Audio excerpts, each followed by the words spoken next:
y te alabaré con todo mi corazón, y te alabaré con todo mi ser, y te alabaré con todas mis fuerzas, porque eres mi Señor,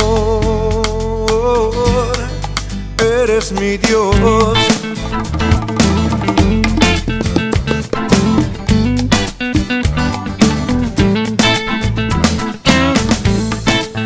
Con este calorcito, ¿verdad? Tuvimos el día de ayer la oportunidad de estar en el estado de Oaxaca, en un lugar que se llama Teoposco, Santa María Teoposco, celebrando una boda. Estuvimos allá con los hermanos y fue muy interesante porque, bueno, aparte de lo que hay que ver cuando uno va a estos lugares, siempre muy hospitalarios, estuvimos desde 40 grados de temperatura hasta 6 grados de temperatura en un ratito. Fue bien interesante, así que esto está fresco en este momento. Yo sé que usted no lo siente así, pero en un sentido está muy, muy fresco.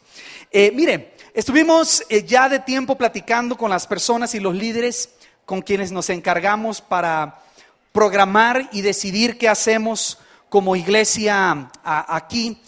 Y siempre hay muchas cosas que estudiar, siempre hay muchas cosas que platicar. Y quisiéramos hacer de su conocimiento que todo lo que se hace aquí está pensado, tiene una razón de por qué hacemos las cosas que hacemos. Hay un propósito, hay algo bien específico por el que hacemos cada cosa. Y por supuesto, en todos los casos, lo principal que tenemos en cuenta es darle gloria a Dios, es su gloria, y usted son las personas, y es por ello que hacemos lo que hacemos. Justamente hoy, para celebrar el Día del Niño, usted ha notado que estamos haciendo algo bastante diferente a lo que hacemos todos los años. Usualmente tenemos un tiempo donde toda la reunión está dirigida a los pequeños, pero este año se ha decidido tener aparte a los pequeños, donde están ahorita teniendo su fiesta. Van a ver unas obras de teatro, tener muchos juegos, premios y demás.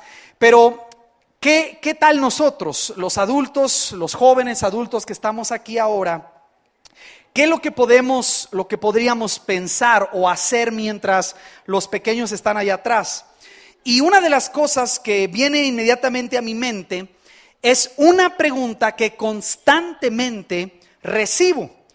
Como pastor, como una persona, como cualquiera de ustedes que estudia la Biblia, recibo esta pregunta constantemente: ¿qué es lo que piensa Dios de los niños? Y recibo de verdad todo tipo de preguntas al respecto. Hay gente que se acerca a mí y me pregunta: mira, yo tengo un familiar, por ejemplo, un sobrino, a veces un hijo, que tiene síndrome de Down. Y me preguntan, ¿ellos dónde están? Si mueren, ¿van al cielo o no van al cielo? A veces me preguntan de niños que tienen algún tipo también de discapacidad. Y la pregunta que sigue saliendo es, bueno, ¿y ellos dónde están? ¿Qué es lo que realmente piensa Dios de los niños? ¿Qué podemos aprender en la Biblia de los niños? Y hermanos, de una forma en verdad inevitable, sin poderlo evadir, esto me trae siempre a la situación que mi esposa y yo pasamos hace muchos años. Nuestro primer bebé, nuestro primer hijo, falleció, murió. Perdimos nuestro primer bebé, mi esposa y yo, hace muchos años. Y de una forma indudable sale la pregunta, bueno, ¿y dónde está o dónde podría estar ese bebé? Y esto se lleva a otras dimensiones cuando la gente pregunta, bueno, ¿qué pasa con todos los bebés que son gestados, verdad?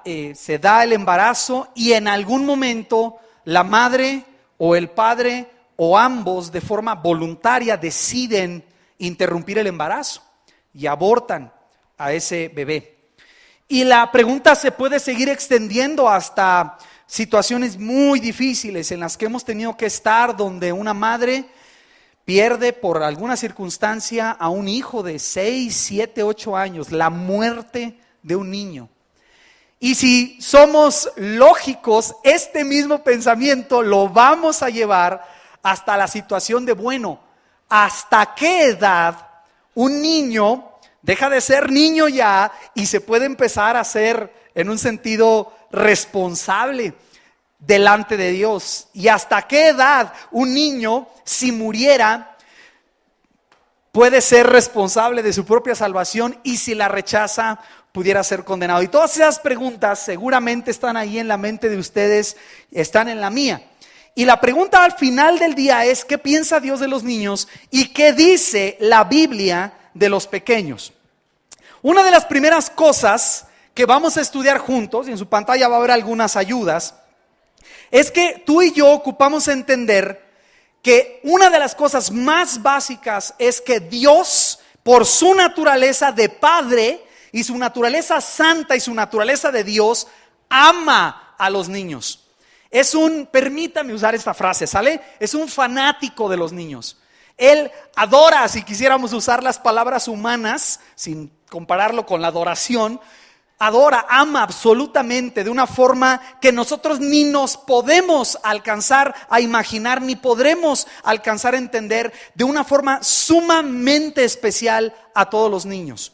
Ahí en su pantalla van a ver una cita bíblica que te quiero invitar a que vayas conmigo. En Mateo capítulo 18, y vamos juntos a estudiar un pasaje y a verlo en realidad algo rápido, sobre qué dice Dios de los niños, para que tú y yo tengamos una idea clara de lo que Él piensa. Y entonces, como somos cristianos y queremos parecernos a Jesús, que empecemos a pensar de los niños como Jesús piensa, como Dios piensa.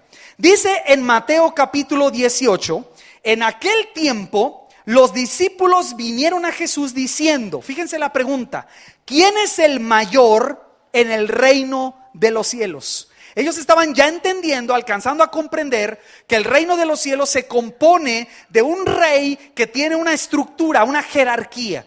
Y ellos llegan como discípulos de Jesús preguntando: Señor, ¿quién va a ser el mero mero? ¿Quién es el mejor? ¿Quién va a tener más jerarquía en el reino de los cielos? Por supuesto que la pregunta está un poquito cargada, porque los discípulos en este punto han dejado muchas cosas. Los discípulos en ese momento ya están varios años con Jesús, han caminado lejos con Él, han visto sus milagros, son sus siervos, en muchos sentidos son el segundo de Jesús, ¿verdad? El ayudante a quien Jesús, cuando iba a ministrar, les ponía a hacer trabajo. Así que esta pregunta va un poquito cargada. Los discípulos están preguntando: ¿quién de nosotros, Señor?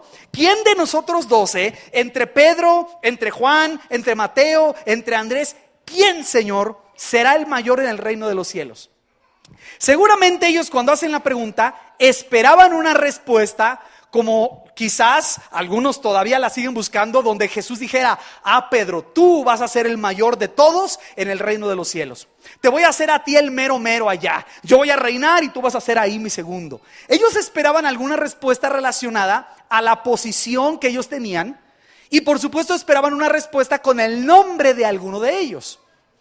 Lo interesante es que Jesús les da una buena sorpresa cuando, al contestar, imagínenselos ahí en un círculo y los discípulos le avientan la pregunta, y Jesucristo, de una manera bien casual, dice tu versículo número 2: y llamando Jesús a un niño, lo puso en medio de ellos y dijo: de cierto os digo que si no os volvéis, esa palabra no os volvéis es si no te arrepientes, si no cambias tu manera de pensar, si no os volvéis y os hacéis como niños, para empezar dice, no entraréis en el reino de los cielos. Entonces está indicando Jesús que el niño tiene una cualidad de creer que nosotros, conforme vamos avanzando en edad y en experiencia y todo ello, a veces perdemos. Nos endurecemos tanto en el corazón que las cosas sencillas que Dios nos dice como son, no las creemos. Pero un niño las cree. Si usted le dice a un niño en una edad temprana, usted le indica que allá en el closet hay un monstruo que se lo quiere comer, ¿qué hace el niño? Le cree. Y si le dice que el monstruo tiene 40 colmillos, el niño está luchando en dónde los mete el monstruo y todo, pero lo cree, tiene 40 colmillos. Porque el niño tiene esta cualidad de creer las cosas de la autoridad de quien está enseñándoles cómo vienen. Cuando van creciendo, especialmente si se dan cuenta que los engañamos muchas veces, los niños adquieren la malicia que nunca debieron haber tenido, pero nosotros les heredamos. Les enseñamos a tener esa malicia. Y en un sentido es sano para que no le crean a toda la gente mala que hay por ahí, pero en otro sentido, conforme vamos creciendo, nosotros mismos les quitamos esa cualidad de creer. Recuerdo a nuestros hijos de pequeños nos decían, hablando del cielo, cuando platicábamos del cielo, estábamos comiéndonos una sandía allí, escurriendo por todos lados, una sandía muy fresca, y la primera conversación que venía de ellos es: ¿cómo irá a saber el sabor de una sandía en el cielo? ¿Te imaginas esa sandía perfecta que Jesús la rebana y la corte? Y nos preguntaban, ¿tendrá semillas? Porque aquí hay que estarlas escupiendo, pero allá tendrá. Y hablamos con nuestros hijos de pequeños de Jesucristo y cómo Él nos ama y es nuestro Padre. Y hasta el día de hoy recuerdo un sueño de mi hijo Pablo, que se levanta en la mañana y me dice: ¿sabes qué soñé? Que Jesús me traía en la carriola y me estaba haciendo burbujas. Y a mí me costaba trabajo, mi Señor haciendo burbujas. Pero ¿sabes qué? Checa completamente con quién es Él. Porque Él ama a los niños. Nos va a dar una sorpresa cuando lleguemos allá y lo querramos ver en un trono alto y sublime. Claro, es el Rey, pero nos va a dar una sorpresa cuando se ponga a jugar luchitas con los niños, carreritas. Y siempre nos preguntamos, ¿los dejará ganar? Y platicamos mis hijos y yo sobre eso, ¿no? Si le juego unas vencidas a Jesús, algún día me dejará ganar, porque no hay manera que le gane. Pero si me deja ganar, ¿cómo eso? Y ya platicamos, ¿me entienden? Pero esa vez, esa sencillez para creerle a Dios la vamos perdiendo conforme crecemos. Por eso, claramente, Jesús explica que si nosotros queremos entrar a ese reino donde Él va a gobernar, nos tenemos que hacer como niños. Lea su versículo número 4. Así que cualquiera que se humille como este niño, ese es el mayor en el reino de los cielos. El humilde es el mayor, no el más sabio, no el más inteligente ni el que hizo más, sino el que es más humilde. Y sí o no, es lo que más trabajo nos cuesta a ti y a mí. Nos cuesta mucho trabajo humillarnos. Pero mire, si estamos hablando de los niños, Jesús toma uno, lo pone en el centro y le dice a sus discípulos que cualquiera que se humilla como Él, esa persona es la que va a ser la mayor en el reino de los cielos. Verso 5. Y observe qué importante es este pasaje. Y cualquiera que reciba en mi nombre a un niño como este, a mí me recibe. Ahora, ¿ya se fijó lo que dice? Cualquiera que recibe a un niño como este en mi nombre, a mí me recibe. En los niños hay mucho de Cristo que tú y yo podemos aprender. Mucho. Y eso es lo importante. Jesús está poniendo a los niños en un lugar de preeminencia que a veces a nosotros, la verdad, se nos olvida. Estamos tan preocupados con nuestros rollos y nuestras cosas y el trabajo y el dinero y el calor y la crisis y la política, que muchos de nosotros, déjeme decírselo así, estamos acostumbrados a ver solamente en este nivel. No nos tomamos el tiempo para ver a este nivel a los niños. Cuando saludamos, aquí lo podemos ver, nos saludamos entre nosotros y el niño está por acá en medio y nos lo llevamos entre los pies, o a veces un caderazo, sale volando el niño y nos abrazamos y nos saludamos. No todos, no siempre, pero puede ser muy común que nosotros tenemos en una posición a los niños muy diferente a la posición en la que Dios mismo los tiene. No son solamente cositas bonitas los niños, ni monstruitos. Los niños son, como estamos viendo aquí, personitas a quienes Dios ha creado y nos enseña que de ellos es el reino. Y cuando recibimos a un niño en su nombre, lo estamos recibiendo a Él. Vea su versículo 6. Y cualquiera, mucha atención, que haga tropezar a alguno de estos pequeños que creen en mí, observe, mejor le fuera que se le colgase al cuello, una piedra de molino de asno y que se le hundiese en lo profundo del mar. ¿Sabes qué está haciendo Jesús? Está poniendo a los pequeños en un lugar que a nosotros, como dije, se nos olvida. Diciéndonos, cuando tú le recibes en mi nombre, haz de cuenta que me estás recibiendo a mí. Pero también, si tú los haces tropezar, es mejor que alguien te ponga una piedra de molino y te laten al cuello y te arrojen al fondo del mar. Ahí la frase queda trunca, pero lo que está queriendo decir Jesús es mejor que te pase eso a que yo te haga justicia. ¿Por qué Jesús lo enseña así? Si usted tiene su Biblia abierta en Mateo 18, avance un poco al capítulo 19, Mateo 19, verso 13, que dice: entonces le fueron presentados unos niños para que pusiese las manos sobre ellos y orase. Y los discípulos les reprendieron, los estaban regañando a las personas que llevaron a esos pequeñitos para que Jesús orara por ellos. Y entonces dice nuestra Biblia en el verso 14, pero Jesús dijo, fíjese bien, dejad a los niños venir a mí y no se lo impidáis, porque de los tales es el reino de los cielos. Y habiendo puesto sobre ellos las manos para bendecirlos, por supuesto, se fue de allí. Ellos no son diferentes a nosotros porque todavía no comprendan todas las cosas. De hecho, Jesús diría que la mayoría de los niños van adelante de nosotros para entrar al reino. Nosotros a veces los ponemos atrás, todavía no entiende. Ese niño orar, quizás él ni sabe lo que está orando. Yo quisiera que usted escuchara las oraciones de algunos niños. Te quiebran el corazón por la sencillez y la simpleza con la que oran. La sinceridad de su corazón. Le dicen a Dios que tienen miedo y le dicen a Dios que están enojados. Y le dicen a Dios, me acaba de mandar un correo una amiga nuestra en los Estados Unidos, que su hija orando una tarde ahí en la comida, le dice a su mamá, mamá, ¿le puedo hacer a Dios una pregunta? Dice, sí, y entonces empezó a orar. Señor, te quiero dar gracias por esta comida y te quiero preguntar si te gustan los tacos. Oró y la mamá le preguntó, ¿qué te dijo Dios? Me dice, Dios dijo que le encanta la comida mexicana. Es una niña diciéndole a su madre cómo Dios le contesta. Muchos de nosotros diríamos, esa niña no sabe lo que está diciendo. Posiblemente sabe más que nosotros lo que está diciendo, porque aparte es comida mexicana, entonces tiene razón, ¿no? Pero esa sencillez a nosotros, conforme vamos creciendo, se nos olvida. Entonces Dios ama a los niños, hermano, encarecidamente, no sé qué palabra usar, apasionadamente ama a los niños.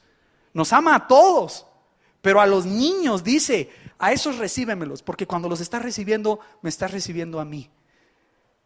Y mire, a mí me gusta y no me gusta, ¿me entiende? Pero me gusta doblar la rodilla cuando puedo, agacharme y abrazar a esos niños que llegan todos sudados con algo morado aquí y otra cosa verde acá, y te dan un beso y te queda morado y verde y no sabes qué hacer con eso. Pero mire, ese abrazo, cuando nosotros en el nombre de Jesús recibimos a esos pequeños y los abrazamos, estamos recibiendo al Señor. Pero también, si hacemos algo que los haga tropezar, si hacemos daño, la Biblia dice que Jesús toma tanto eso en cuenta, tan en cuenta, que Él usa, se llama hipérbole, una como exageración. Es mejor que tú te ates una piedra de molino, eran unas cosas gigantes, y te arrojen al fondo del mar, a que yo te agarre. Eso te demuestra la importancia que tienen los niños.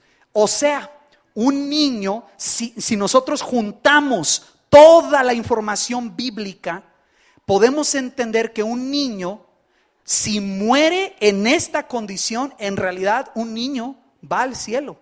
Está en la presencia de Dios, porque el sacrificio de Cristo, aunque ellos heredan el pecado nuestro, son pecaminosos, ¿verdad? Nacen con esta tendencia a pecar, pero el sacrificio de Cristo es el que cubre a esos pequeños y les da la posibilidad de entrar a la presencia de Dios. Entonces, sí, los niños son amados por Dios, los niños tienen la pertenencia del reino, pero ¿cuál es el otro lado de la moneda? Que los niños también tienen la herencia nuestra, y por esa herencia nuestra que viene de Adán, ellos nacen con la tendencia a pecar. ¿Alguno de ustedes le ha enseñado a su niño a ser egoísta?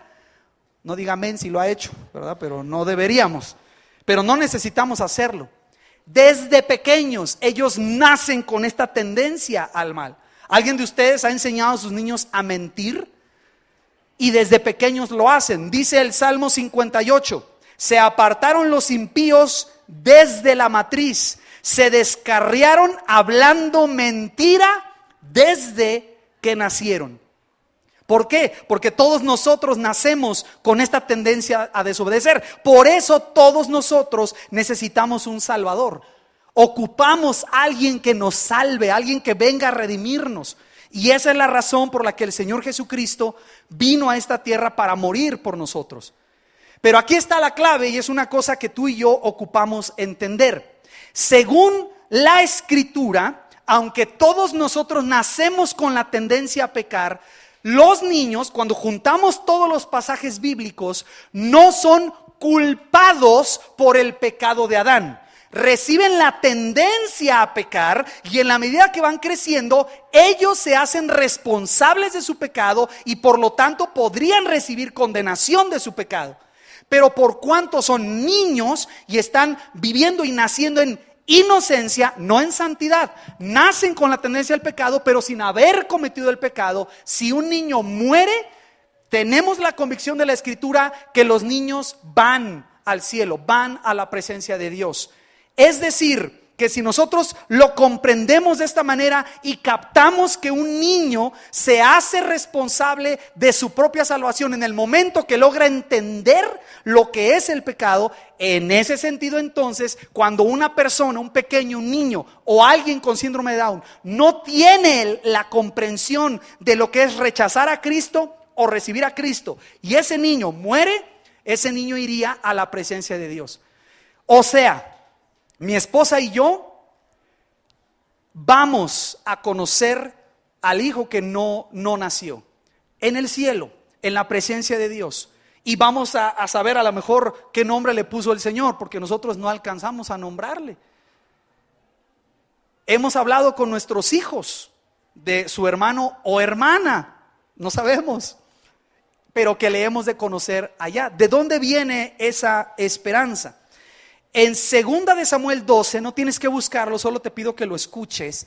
Tenemos un relato dado por David, te lo cuento muy rápido, en el cual David, el rey de Israel, ofende a Dios con adulterio. Gracias. Ofende a Dios con adulterio. Y de ese adulterio nace un bebé con Betsabé. Y el bebé se enferma como parte del juicio, como parte de la consecuencia del pecado. Y David está ayunando para que el bebé sobreviva. Y está ayunando y la gente quiere que coma y se recupere. Y David rechaza esa idea. Al final la historia nos cuenta que el bebé murió. Y escuche lo que pasa. Cuando el bebé muere al fin, David entonces sí se levanta, se asea, se baña, dice que unge su cabeza con aceite, se pone como no y ahora sí empieza a comer. Y entonces dice la Biblia, le dijeron sus siervos, ¿qué es esto que has hecho? Por el niño, viviendo aún, ayunabas y llorabas. Y muerto el niño, te levantaste y comiste pan. O sea, terminó el duelo. Ya no estaba en duelo David. Y él respondió, fíjese, viviendo aún el niño, yo ayunaba y lloraba diciendo, ¿quién sabe si Dios tendrá compasión de mí y vivirá el niño? Entonces, fija cuando es tiempo de ayunar y orar, cuando el niño está vivo, cuando vive. Mas ahora, dice David, ha muerto. ¿Para qué he de ayunar? ¿Podré yo hacerle volver? Y luego dice esto, yo voy a él, mas él no volverá a mí. Con esas palabritas, David nos está dando a entender de la esperanza que tú y yo tenemos. Si tú has perdido un hijo, tú has perdido algún familiar en esa etapa de infancia o aún los no natos, que lo hemos de ver. Podemos confiar entonces completamente en el carácter perfecto de un Dios que es amoroso al 100%, pero al mismo tiempo es justo y perfecto al mismo tiempo. Esto me permite a mí explicar que la salvación está accesible a toda persona por el sacrificio de Cristo en la cruz, pero se aplica a estos pequeños ese beneficio de la muerte de Cristo cuando Él paga por nuestra culpa.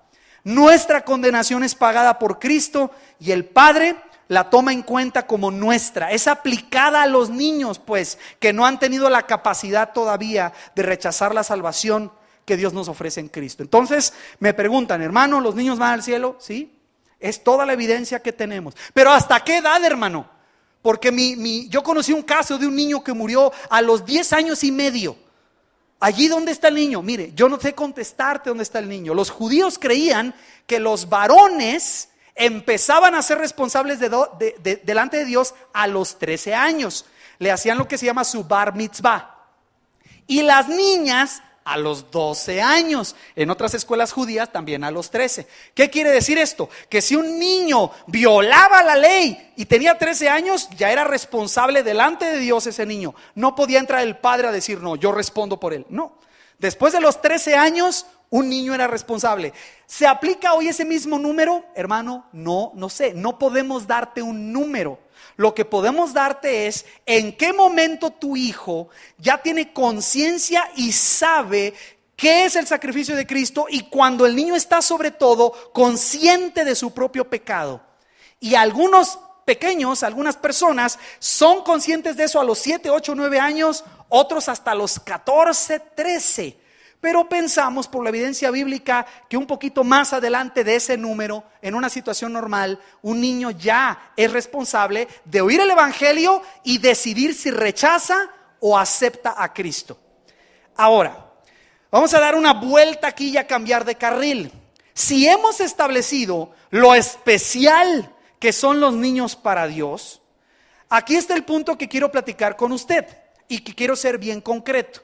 La primera cosa sería ubicarnos que Dios ama más a los niños que nosotros mismos, ¿sale?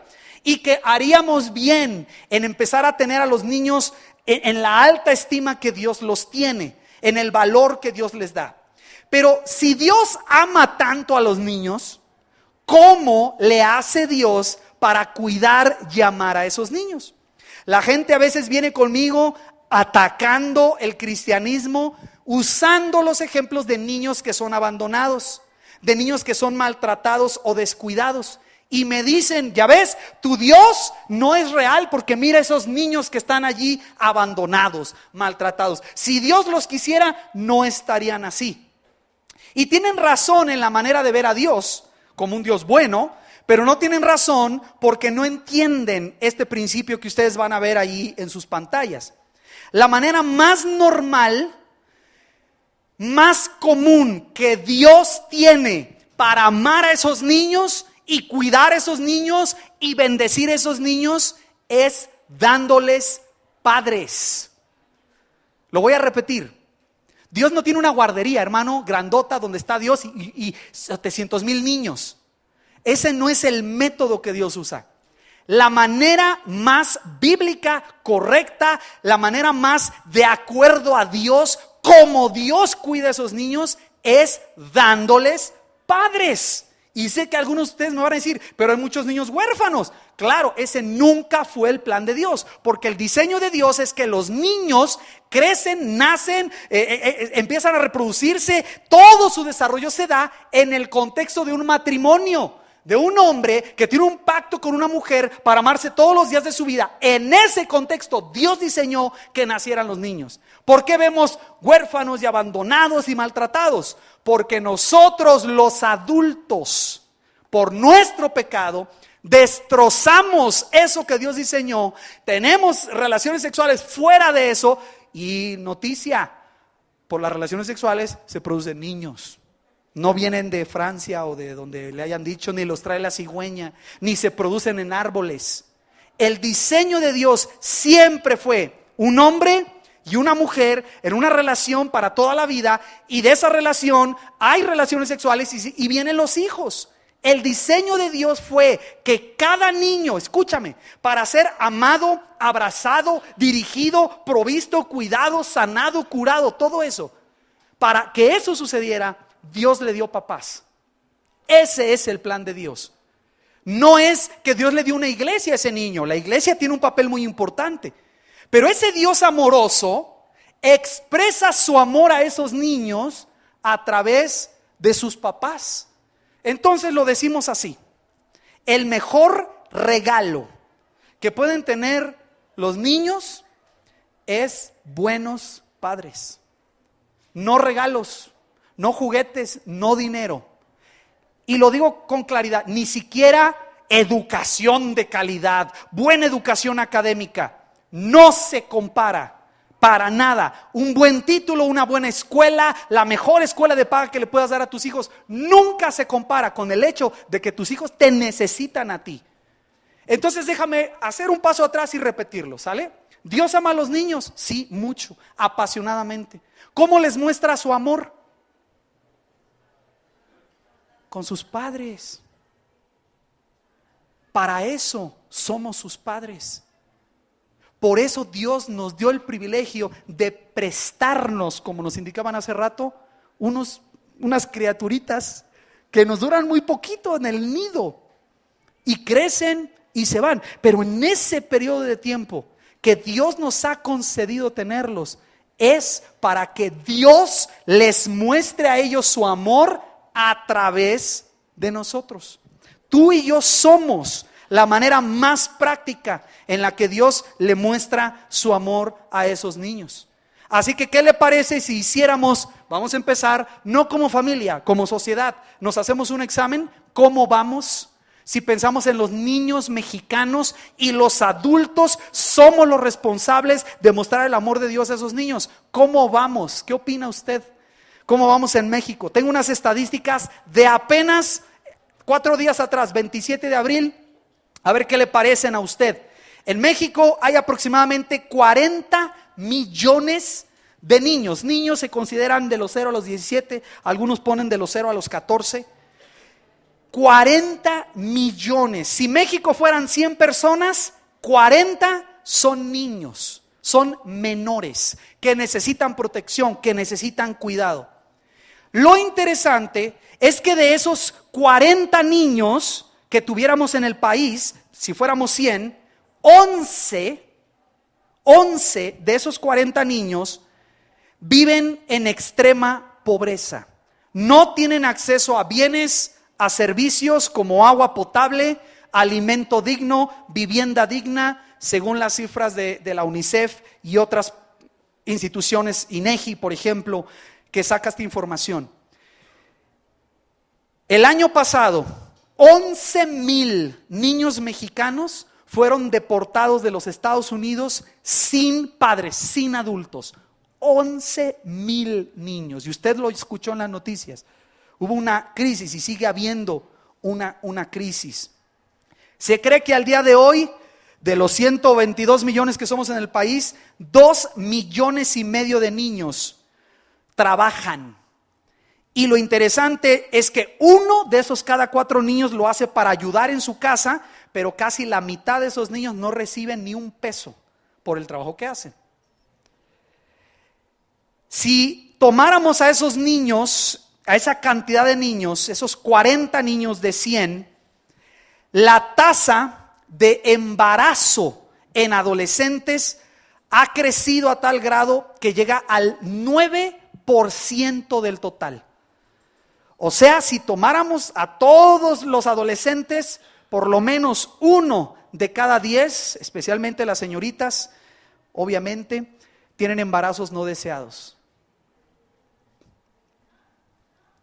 Podríamos hablar de los chicos que viven en la calle. Los números varían dependiendo de a quién le pregunta a usted, depende del censo, pero el último, 13,000 niños viviendo en situación de calle. Y mire, no quiero hacerlos sentir mal de que vamos corriendo y a traerlos, nada más lo que queremos es entender que la responsabilidad de que esos niños estén en la calle es nuestra, es de los adultos. No es de los niños. Si hay niños que no tienen acceso a comida sana, estamos los adultos, les encantan los chicharrones y los dulces y los cacahuates. Todo eso está bien, me tiene 5 litros de Coca-Cola al día y todo eso. Pero ¿quiénes son los responsables? ¿Quiénes somos los responsables de eso? México ha avanzado en disminuir su tasa de mortalidad infantil, ha avanzado en la alfabetización, estamos en 90 y tantos por ciento, 96% de alfabetización para niños de 6 a 14, pero la realidad que vemos es, especialmente si México es el primer productor, el segundo productor de pornografía infantil. Eso habla de los adultos, no de los niños. Si vemos bullying en las escuelas, eso habla de los adultos, no de los niños. Eso no es asunto de las escuelas, es asunto de nosotros. Permítame entonces hacer un paso para atrás. Dios ama a los niños, los ama mucho, pero la mejor manera de que Dios muestra su amor es a través de ti como papá y como mamá. Yo reconozco, como tú deberás reconocer, que el pecado nos estorba para hacer eso. El pecado se mete ahí en medio entre Dios y nosotros y me hace una persona que está separada de Dios, y al estar separado de Dios, eso afecta todo lo que soy y afecta el trabajo que hago como padre. Dice la Biblia, no hay hombre justo en la tierra que haga el bien y nunca peque. Y el pasaje más claro, todos nosotros nos descarriamos como ovejas, cada cual se apartó por su camino. Tengo el dato aquí de noviembre de 2015. México, hermanos, ocupamos el primer lugar entre los países de la OCDE en abuso sexual y violencia física y homicidios en menores de 14 años. El primer lugar. No es un problema de los niños, es un problema de nosotros. Es algo que tú y yo ocupamos entender. El pecado nuestro como adultos tiene un impacto directo en los niños. Dios los ama mucho, pero los ha puesto en tus manos para que tú les muestres ese amor. Pero nuestro pecado se mete en el centro y nuestros hijos son los primeros receptores de nuestras conductas de pecado. Lamentablemente a veces reciben más consecuencias ellos que nosotros mismos de nuestras conductas pecaminosas. La buena noticia que te queremos dar es que Cristo vino a resolver ese problema. Jesucristo vino a morir en una cruz, como dice Isaías 53. Todos nosotros nos descarriamos como ovejas, cada cual se apartó por su camino, mas Jehová cargó en él el pecado de todos nosotros.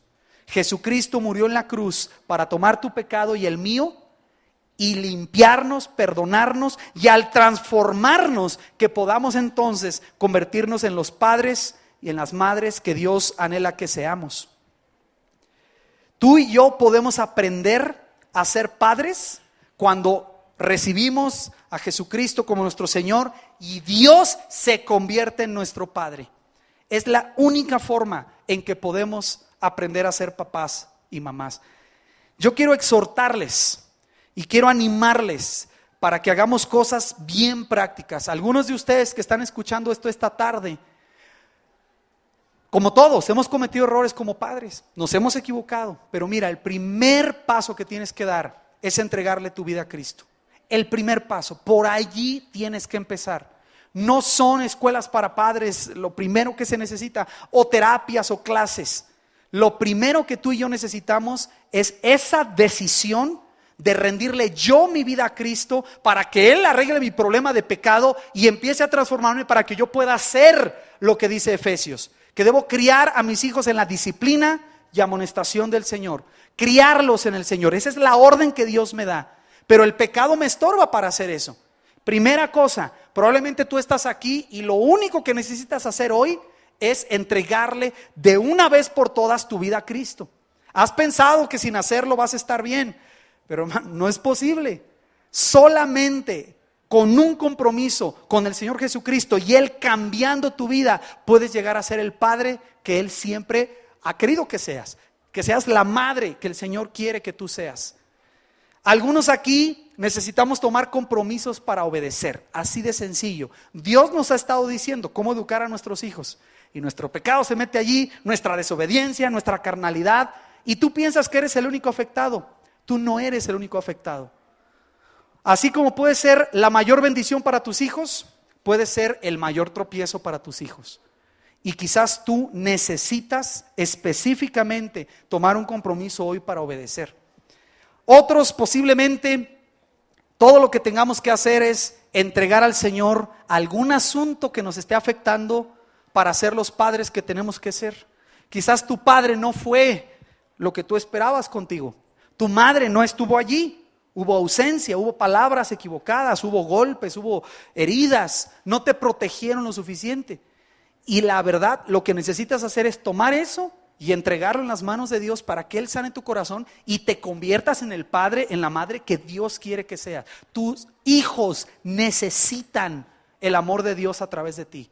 Tus hijos necesitan saber cómo es el Padre por verte a ti. Cómo es el amor de Dios por recibir tus abrazos y tus palabras.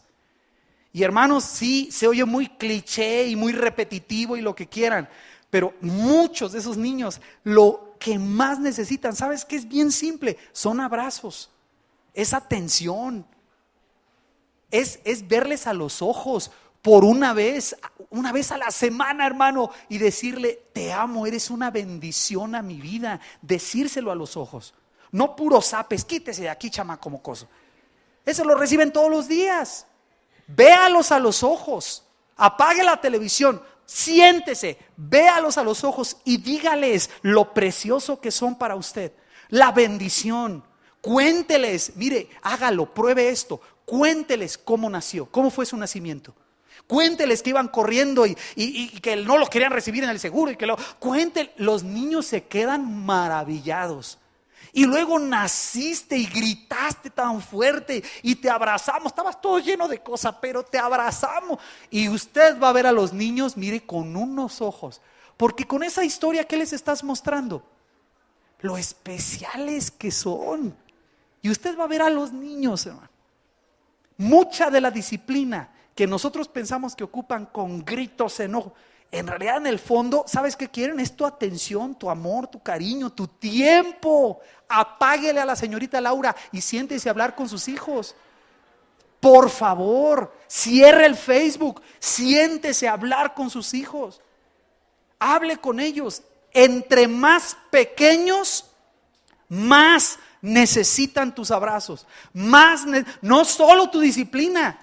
La disciplina es bíblica, es correcta, pero necesitan bésales el cachete, ¿verdad? Y hazle la panza y en el pie. Ya de grandes eso es peligroso, pero ¿me entiende qué quiero decir?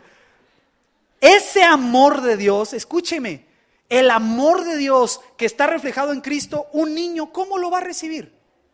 ¿Cómo un niño de 3 años va a entender el sacrificio de Cristo en la cruz? ¿Cómo?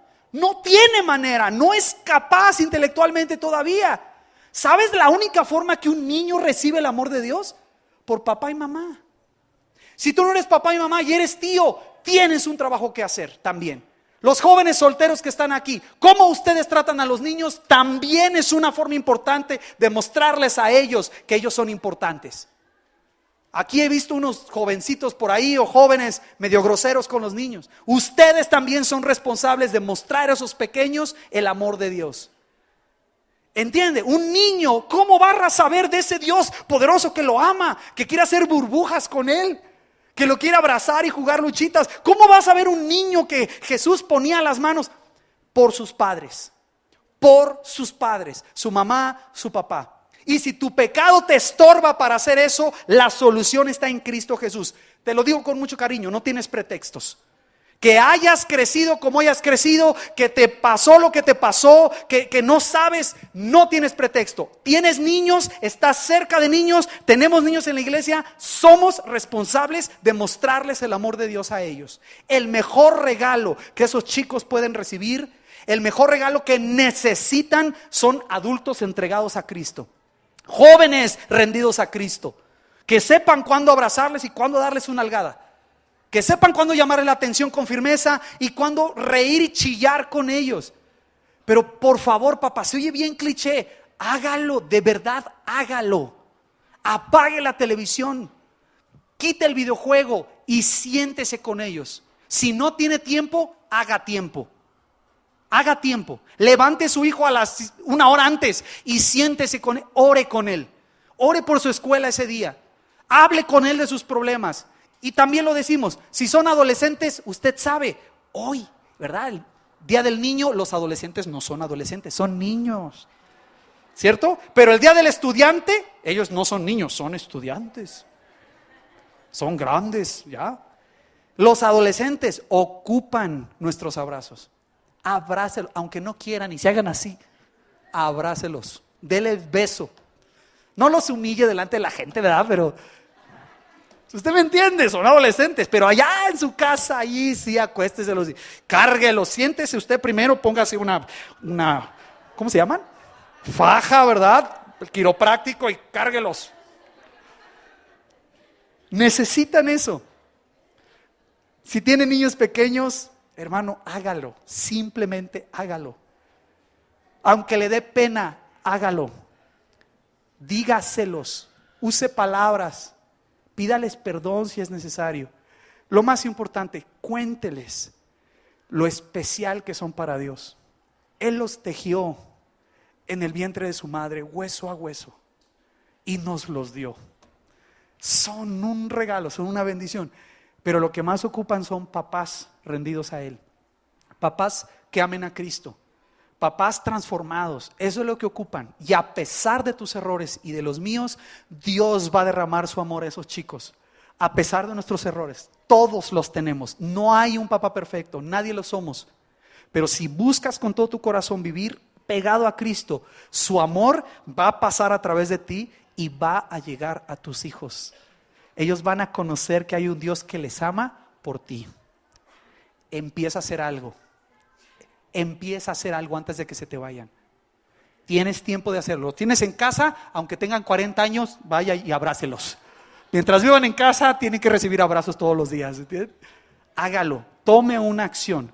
Te quiero invitar a que te pongas de pie, por favor. Y vamos a orar al respecto de esto. Voy a invitar a mi hermano Víctor y a su esposa Sari. Pasen por favor acá, hermanos. Y vamos a orar juntos y queremos orar por ti. Sabemos que aquí hay personas que han luchado con hijos que han perdido. Algunos de ustedes anhelan hijos y todavía no llegan. Puedes tú de todas maneras ser un canal del amor de Dios a otros niños. Puedes adoptar, puedes mostrar el amor de Dios a otros. Pero a los que tenemos el reto en las manos, con hijos adolescentes, con niños, con bebés, queremos orar por ustedes, queremos orar con ustedes para pedirle a Dios que simplemente nos deje ser un canal de su amor, un canal de su gracia para los pequeños. Te invito a orar. Señor, te damos gracias, primero porque nos has dado padres que según el contexto nos han dado la instrucción de tu palabra. Damos gracias porque en algún tiempo, como hijos, fuimos guiados hacia ti a través del papá, a través de la mamá, a través de los dos. Pero te agradecemos por ese privilegio, por aquellos que no tuvieron ese privilegio desde pequeños. Te damos gracias porque hubo adultos que se fijaron en niños para poder dirigirlos a ti. Damos gracias por todo lo que has hecho, porque nos miras como un Padre amoroso. Y también, Señor, te queremos pedir a aquellos que aún no somos padres, pero en tus planes está que después lo seamos, que nos des la sabiduría para amarlos como tú, para con pasión cuidarlos y enseñarles toda tu palabra.